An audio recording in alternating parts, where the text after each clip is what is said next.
Hey, it's your boy T Rob. Welcome back to the podcast, Unapologetic Perspective. Um, Once again, we've been watching the numbers with every video that we put out.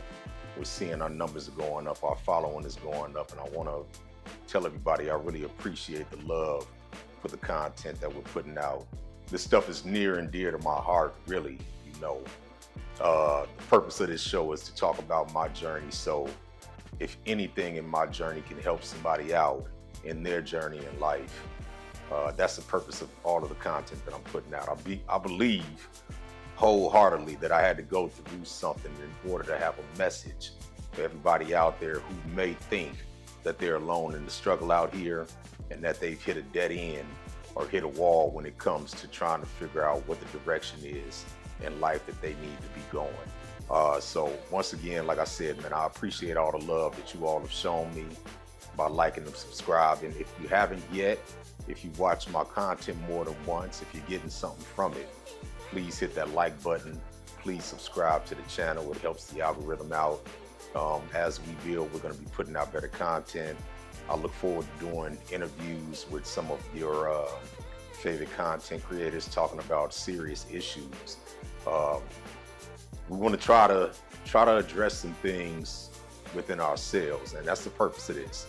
Is talking about what we can do, because we can't change the world. As I've said before, you can only see the world for what it is. The world can upset you, and you can feel like the world needs to change to fit what it is or the narrative that you believe. But at the end of the day, the world is what it is. We want to learn how to navigate within the world so we can have more peace in our souls.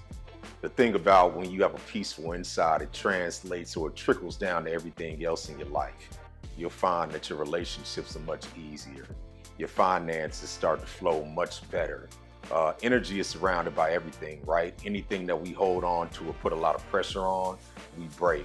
But the minute that we start to bring ourselves into ease and out of dis-ease, right? Let's look at that word, ease and dis-ease, right? Dis-ease being connected to the word disease, as in having something wrong internally. We can look at it in the same way with our mind state. When our minds are in dis-ease, then we start to realize that everything that we want, everything that we try to manifest, we push away from us. That's what these videos are about, and I appreciate the love.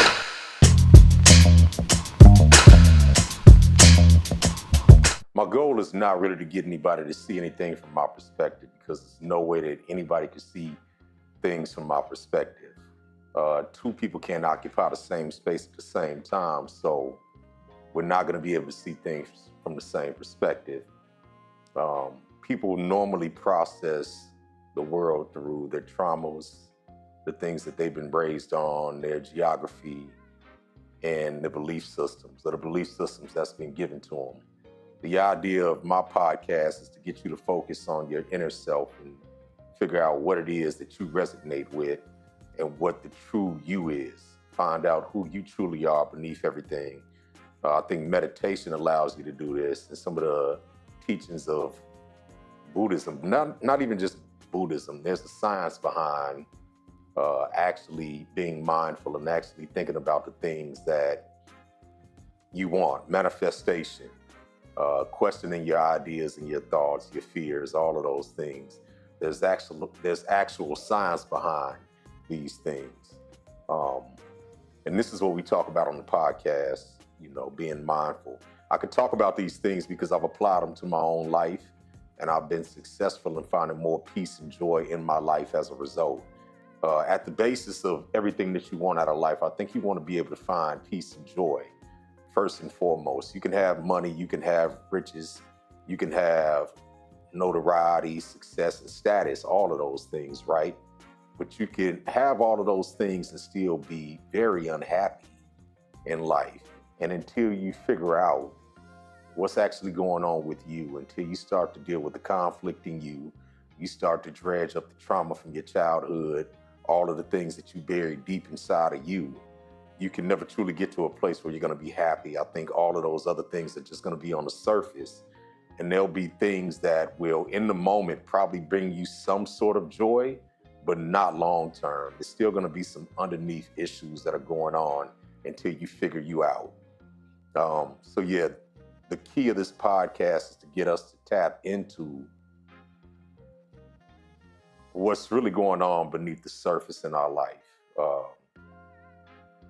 I believe that some of the things that I'll say are going to be taken out of context and misconstrued, and that just comes with the territory.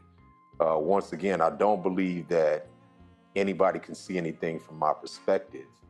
But what you can do is take some of the stuff that I have to say and kind of apply it to your life and see if it resonates with you. If it doesn't, throw it away. I'm really into abstract art, and a lot of people are. I think the reason that they are is because it's left up to interpretation, right? No two people see the same thing in a piece of art the same way. One of my favorite shows is a show called Atlanta on FX. It's no longer on the air, but it used to come on FX. And it was a very abstract series, which means that no two people would see it the same way. You kind of see it through your own perspective out in the world.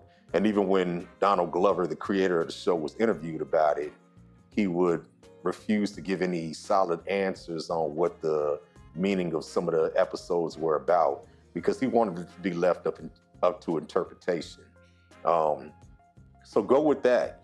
If you listen to the podcast and you think that I'm saying one thing and it resonates with you, go with that. If you don't believe anything that I'm saying and it doesn't resonate with you, go with that. It's not for me to try to get you to see things from my perspective. It's for you to try to get to see yourself. So long before we had discovered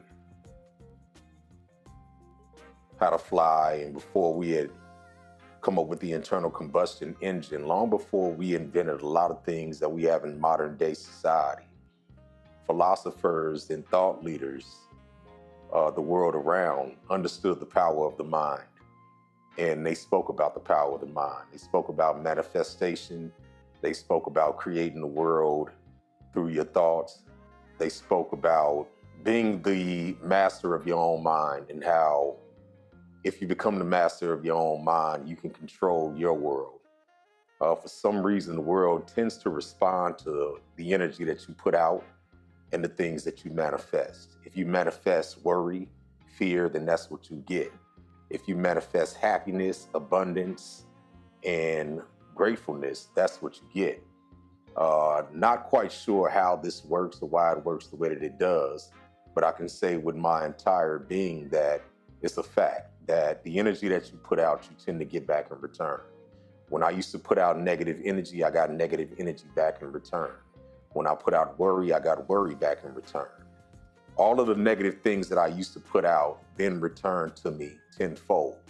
Now that I move in abundance, thoughtfulness, mindfulness, and all of the positive aspects in life, I get those back in return. And it's a powerful thing, but you have to learn how to tweak your mind. And there's exercises that you can actually do. Once again, this is not something that is just a theory. There's a science behind it. Your brain literally rewires itself when you start to learn new habits, ideas, and just new things in general. Your mind is elastic. It actually performs like a muscle. If you put weight on a muscle, you build that muscle. If you decide that you want to see things in a different way, you start to do exercises that will allow you to see the world in a different way. Those become habits, and those habits create a whole entire new world for you. There's doctors out there who speak about it. I'm speaking to my people because I think that this is a key subject, but we never talk about it in this kind of setting, to where people like myself can easily digest it. I'm somebody who came from a background where I suffered with all of the things that other people who come from the hood suffer with as well. And this is not a conversation or a topic that I've seen yet happen within our community in a strong way. So my key is to make this one of the topics that will push us forward in the way that we look at things in the world in a positive way. And maybe we could start setting some tracks towards getting ourselves in order. There's a lot of conversations out there about what other people have to do, but we never have conversations. I don't see enough conversations out there about how we need to fix ourselves and how we can fix ourselves. The world is not going to adjust to fit us. We have to adjust the way that we look at the world. And then in doing so, I believe that other people will see what we've done for ourselves, and we inspire other people to do the same for themselves as well.